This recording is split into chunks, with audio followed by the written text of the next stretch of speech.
Hello my dear students, how are you all? This is Sonia Kaushik and we are doing our unit 2, that is Principles of Inheritance, and today is lecture number 2. In lecture number 1 students, we have discussed who is Mendel, why he is called as father of genetics, and on which plant he worked. He worked on Pisum sativum and he studied mainly the 7 character of plant that we have discussed. Then we have discussed what is monohybrid cross and what is the law that is concluded by that Mendel's work, and the 3 scientists who not only rediscovered Mendel work and they also give shape of laws to the Mendel work. And in our last lecture we have done law of dominance, that is also called first law of genetics. Alright, and genetics, what is genetics? We have discussed that genetics is the study of heredity and variation. Heredity means transfer of characters from parents to offspring, and we have done variation is like all individuals are not same, even if they are belong to same species, that difference is due to variation. Alright students, so let's move ahead. आज हम करेंगे dihybrid cross students and Mendel second law, जिसको law of segregation भी कहा जाता है, law of segregation. Alright, we will also discuss this law of segregation, the law of independent assortment, and then incomplete dominance, then codominance. So let's start with dihybrid cross. Students, in monohybrid cross we have done that only one character is studied. So in dihybrid cross there are 2 main characters that are studied. So 2 characters in dihybrid cross, 2 characters were studied, and that 2 character was seed color and seed shape. Seed color and seed shape. Alright students, as I have told you that 2 types of seed color is there, yellow and green. Alright, this yellow is dominant and this is recessive. Dominant that can express itself, recessive that cannot express it. Similarly, seed shape is round and wrinkled. This round is dominant and this wrinkle is recessive. Alright, this is dominant that can express itself and this is recessive that cannot express itself. Alright, now we will do a dihybrid cross that will occur between seed color and seed shape. ठीक है, जो इन दोनों के बीच में किया था. तो देखिए स्टूडेंट, अगर हम ले सीड कलर, देखिए सीड कलर है yellow dominant and R for round shape. तो दिस इज कैसा सीड है, ये सीड कैसा है, येलो राउंड, और इसका क्रॉस करवा दिया स्टूडेंट्स. दिस इज कैसा सीड है, ये green wrinkled, green and wrinkled. Alright, तो अब अगर हम देखें कि किस तरह का F1 जनरेशन में क्या रिजल्ट आएगा, तो स्टूडेंट देखिए यहाँ से हमारे पास रहेगा y, small y, r and small r. This is F1 generation. Alright students, now if selfing of F1 generation is done, what type of gametes are there? किस तरह के gametes आएंगे students? तो gametes रहेंगे, ठीक है, अभी I should rub this side, इस साइड से रब करते हैं और डाइहाइब्रिड क्रॉस में आपको यहाँ बना के दिखाती हूँ. सो देखिए student, this is the F1 generation, और अगर हम यहाँ पर सेल्फिंग करवाएंगे, F1 जनरेशन की क्या करवा रहे हैं, सेल्फिंग करवाएंगे. तो यहाँ पुनेट स्क्वायर हम बना के देख रहे हैं स्टूडेंट.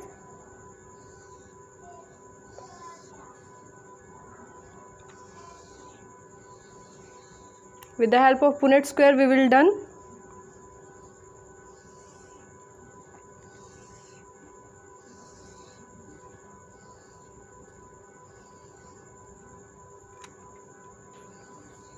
Alright, अब यहाँ हम लिखेंगे कि क्या हमारे पास गैमेट्स होंगे स्टूडेंट.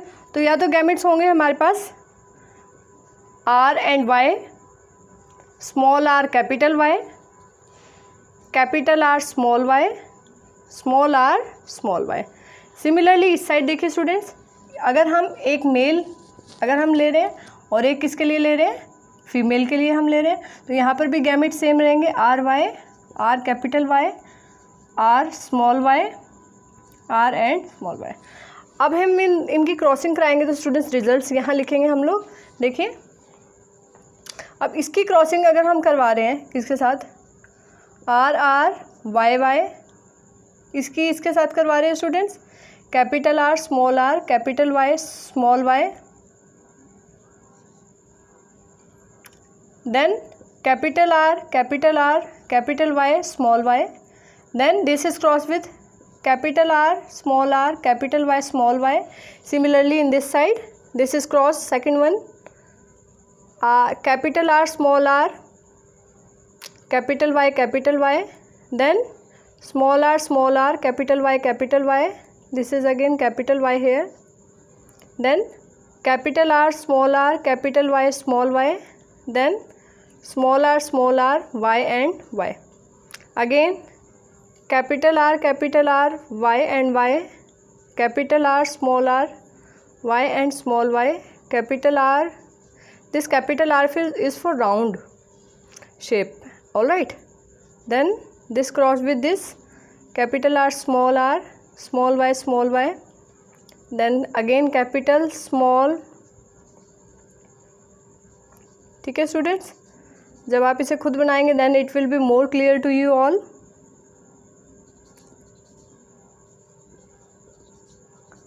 ऑलराइट, तो ये हमारे पास डाईहाइब्रिड क्रॉस का स्टूडेंट्स रिजल्ट आया है, आप इसको ध्यान से देख लीजिए। तो अगर हम बात करें phenotypic ratio students, phenotypic ratio क्या रही, उसके बाद हम बात करेंगे जीनोटिपिक रेशो की, ठीक है। फिनोटिपिक यानी कि हमें प्लांट्स कैसे दिखाई देंगे स्टूडेंट्स, तो दिस इज, देखिए capital R small capital R है, कैपिटल वाई है, दिस इज राउंड येलो, ये कैसा होगा, यहाँ पे भी एक कैपिटल आर है कैपिटल वाई है, round yellow, again capital R round, capital Y is there yellow. अगर एक भी कैपिटल आर है तो राउंड होगा, अगर एक भी कैपिटल वाई है so it will be yellow, again round yellow, this is not round, this is wrinkled yellow, round yellow, wrinkled yellow, round yellow, round yellow, round wrinkled, round yellow, wrinkled and green, this is again round and green, this Y is for green and this small r is for wrinkled, ठीक है student. तो हमारे पास phenotypic ratio जो आई है that is 9:3:1। 9 जो हमारे पास seeds आए हैं स्टूडेंट्स वो कैसे हैं, राउंड येलो, कितने आए हैं 9, बाकी 3 कैसे आए हैं, round green, then wrinkled yellow, कितने आए हैं 3, देन रिंकल्ड ग्रीन, कितने आए हैं 1। सो 9:3:1 हमारे पास क्या आ गया, फिनोटिपिक रेशो। वहीं अगर हम जीनोटिपिक रेशो की बात करें स्टूडेंट तो this ratio is 1:2:1, this is not so important, लेकिन आप इसको ध्यान रख सकते हैं 1:2:2, 4:1:2:1:2, ठीक है। तो ये फिनोटिपिक रेशो है, this is generally ask in exam, ये एग्जाम में पूछी जाते हैं। तो students you have seen in dihybrid cross कि किस तरीके से 2 कैरेक्टर्स को एक साथ स्टडी किया, that is seed colour and seed shape. Mono hybrid cross को अगर एक बार हम दोबारा आपको रिमाइंड कराएं, मोनो हाइब्रिड क्रॉस, ठीक है। अब ये जो रिजल्ट आया स्टूडेंट्स, ये F2 जनरेशन आई है हमारे पास, क्या आई है, F2 आई है, और यहाँ तक जो था that is our F1 generation, alright. तो देखिए स्टूडेंट, मोनो हाइब्रिड क्रॉस में हमने किया था सिर्फ हाइट के लिए, किसके लिए किया था, हाइट के लिए किया था, वहाँ एक capital T small T, and जब हमने पुनेट स्क्वायर किया था वहाँ capital small, capital small, capital small, capital small, ठीक है। ये हमारी आ गई थी।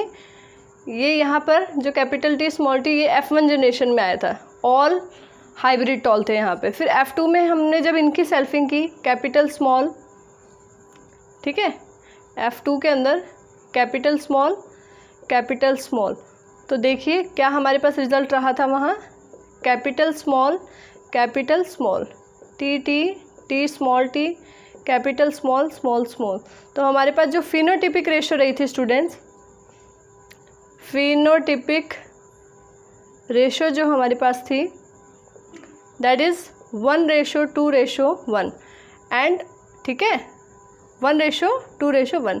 ये सॉरी, ये जीनोटिपिक रेशो है स्टूडेंट्स, कि असली में हमारे पास दो, एक प्योर टोल है, दो हाइब्रिड टोल है। और फिनोटिपिक रेशो की बात करें, फिनोटिपिक अगर रेशो की बात करें स्टूडेंट्स, तो दैट इज़ 3:1। वो कैसी है, 3:1।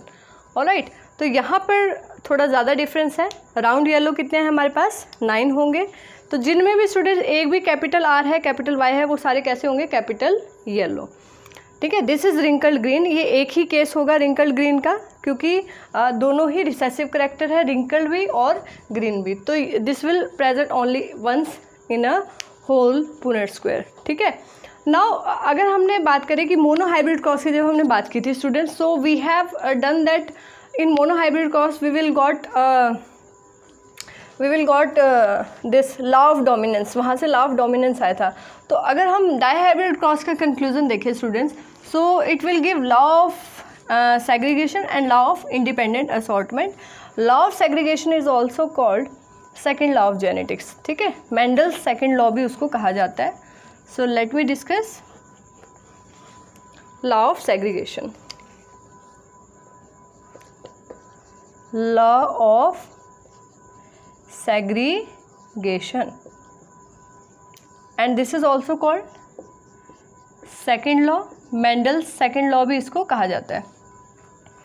सेग्रीगेशन का मतलब होता है स्टूडेंट सेपरेट होना। So law of segregation according to this law, if we talk about different factors or alleles of a same gene, they will separate it independently, or they will separate it not if some are not expressed in F1 generation, so definitely they will get separated in F2 generation and they will express itself in recessive form. Alright, so this is law of segregation, means at the time of gamete formation the alleles of gene get separate and they can individually express themselves, that may be dominant, that may be recessive. So what is law of segregation students? So write down, this law states that, आप लिखिए, according to this law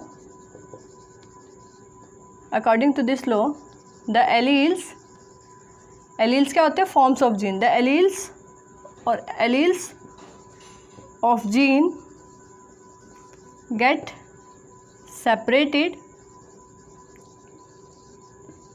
at the time of gamete formation. Alright, and the gamete may have a recessive allele and it may have a dominant allele. Alright, so law of segregation proves that gene may be allele may be dominant or recessive.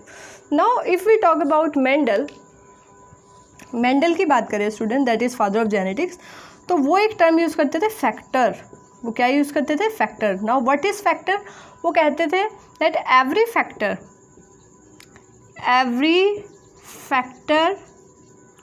is responsible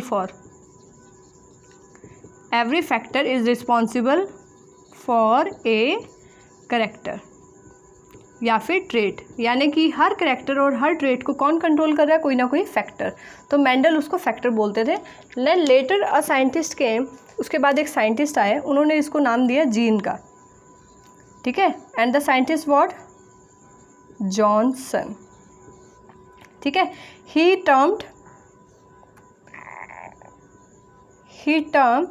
he gave term gene to factor. Actually these two are same thing, that are encoding the character or trait, but Mendel called it as a factor and Johnson he named it as a gene. So gene is responsible for character, and further we also talk about one gene one enzyme hypothesis, that every gene is responsible for a specific enzyme and specific function. All right, this is law of segregation. Now coming to the law of independent assortment. So students, देखिए, जैसे अगर हम F1 generation की बात करें students, only dominant character can express itself, but it doesn't mean that recessive alleles undergo intermixing और they undergo elimination. ऐसा नहीं है कि अगर F1 जनरेशन में हमें रिसेसिव एलील नज़र नहीं आ रहा है या उसके करेक्टर नज़र नहीं आ रहे हैं, it doesn't mean that recessive allele या तो इंटरमिक्स हो गया या ब्लेंडिंग हो गई है या वो एलिमिनेट हो गया. ऐसा नहीं है. That will independently assort itself, वो अपने आप को इंडिपेंडेंटली असॉर्ट कर सकता है, सेपरेट कर सकता है and express itself in F2 generation.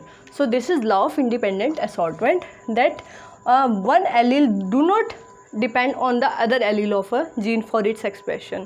Yes, it is true that dominant gene can express in both ways, whether it is present with recessive or whether it is present in homozygous or heterozygous. But recessive gene have a condition that can express only in homozygous condition.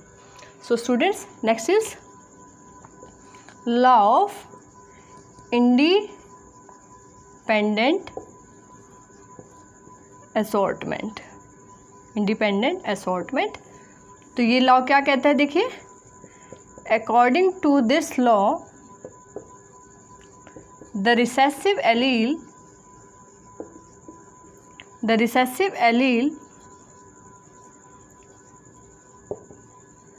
which can't express itself in F1 generation will express itself in F2 generation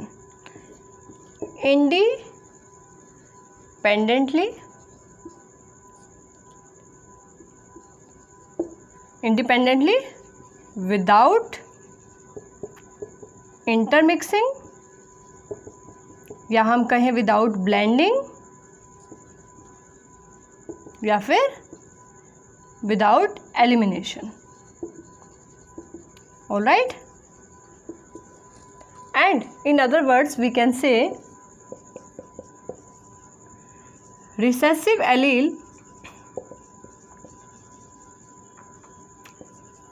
is independent for its expression in homozygous condition. When it is present in homozygous condition, it do not depend on dominant allele of that gene. This is law of independent assortment. All right students, so अभी तक हमने किया students, अभी तक हमने किया, या तो जीन कैसा होगा, डोमिनेंट होगा जो अपने आप को एक्सप्रेस कर रहा है.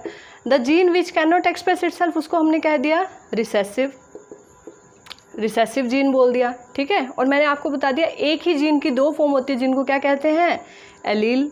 ठीक है, एलील्स बोलते हैं. और डोमिनेंट एलील और रिसेसिव एलील के बारे में मैंने आपको बताया. Recessive can express itself only in homozygous condition and dominant can express itself in both in homozygous and heterozygous condition. अब हम करते हैं स्टूडेंट्स लॉ ऑफ कोडोमिनेंस. ठीक है, या पहले हम कर लेते हैं law of incomplete dominance. Law of incomplete dominance. देखिए, what does it law states, incomplete dominance, that means if there are two genes that are both are present in F1 generation but none of them is dominant, completely dominant, दोनों में से कोई भी completely dominant नहीं है, they give a intermediate expression and that type of expression is called incomplete dominance. Means neither of the two gene is completely dominant but they are giving a intermediate expression, that is called law of incomplete dominance. According to this law, I am using very simple words for your understanding. According to this law, any of the two genes are not completely dominant and they express their intermediate they express their intermediate. All right, like example, in case of Mirabilis jalafa, that is 4 o'clock plant. Students ये flower का ऐसा है, ऐसा लगता है कि that is resembling a watch, and जैसे कि उसमें जिस तरीके से वॉच के अंदर जो है सुइयाँ होती हैं, and that seems to be कि 4 o'clock उसके अंदर है, that's why it is known as Mirabilis jalapa. और एक और बात करें हम, एक और एग्जांपल की अगर हम बात करें, that is snapdragon. Snapdragon that is also called आर्टिहेनियम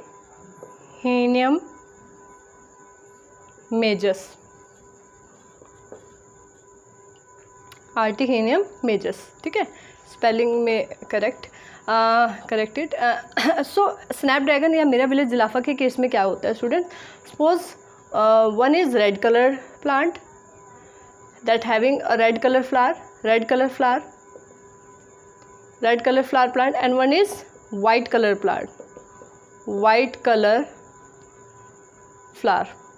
Suppose this is capital R, this is dominant and this is again dominant, capital W, capital W. So what happen, yeah, you can okay, ठीक है. So what will happen in F1 generation students, you will get capital R W, capital R W. All right, you will get this type of phenotype, and this will pink, that is intermediate of both red and white. ना तो ये red होगा student, ना ही ये white होगा, it will give a intermediate color, that is pink. All right, so this type of dominance is called incomplete dominance. In according to this law, any of the two genes are not completely dominant and they express their intermediate and yeah, they show, आप यहाँ लिख सकते हो, they show their intermediate expression, ठीक है, they show their intermediate expression. एक और बात करते हैं student, this is law of incomplete dominance.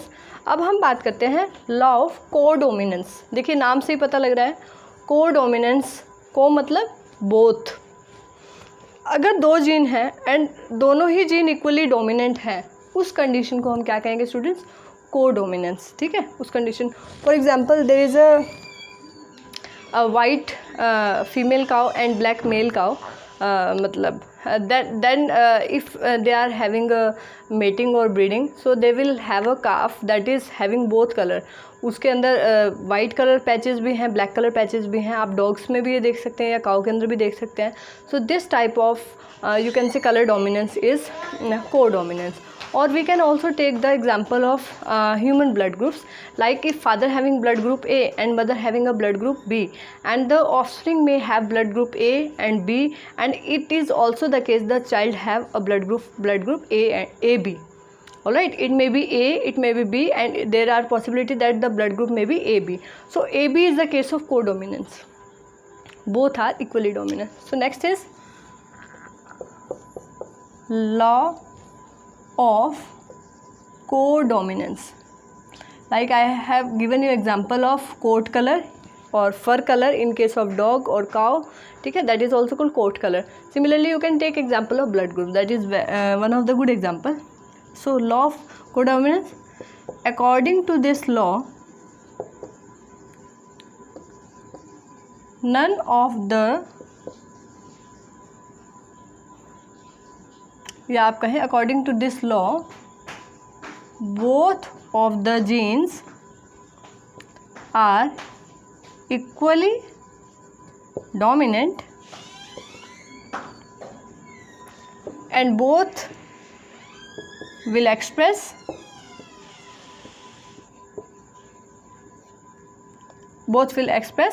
at same time.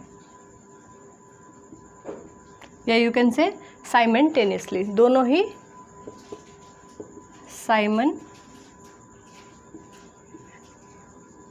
Simultaneously. Alright, दोनों ही एक्सप्रेस करेंगे। देखिए example is like if AB blood group system